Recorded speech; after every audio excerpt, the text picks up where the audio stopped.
ఎప్పుడు పుదీనాతో చట్నీయే కాకుండా ఇలా పుదీనా రైస్‌ని ట్రై చేయండి. టేస్ట్ చాలా బావుంటుంది. ముందుగా పుదీనా ఆకులన్నీ ఒలిచేసుకొని శుభ్రంగా కడిగిన తర్వాత మిక్సీ జార్‌లో పుదీనా ఆకులు, పచ్చిమిర్చి, జీలకర్ర వేసుకొని బాగా గ్రైండ్ చేసుకోండి.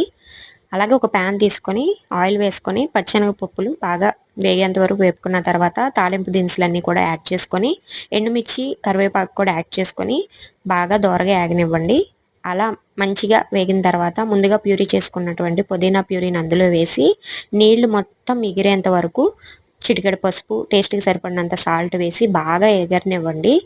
ఇలా ఆయిల్ తేలిన తర్వాత ముందుగా కుక్ చేసుకున్నటువంటి అన్నాన్ని కూడా అందులో వేసుకొని మంటని హై ఫ్లేమ్‌లో పెట్టుకొని ఒక 2 నిమిషాలు మిక్స్ చేసుకొని స్టవ్ ఆఫ్ చేసి ఒక చెక్క నిమ్మరసాన్ని వేసుకొని పైన కొత్తిమీరతో గార్నిష్ చేసుకుంటే ఎంతో కమ్మని పుదీనా రైస్ అయితే రెడీ అయిపోతుంది.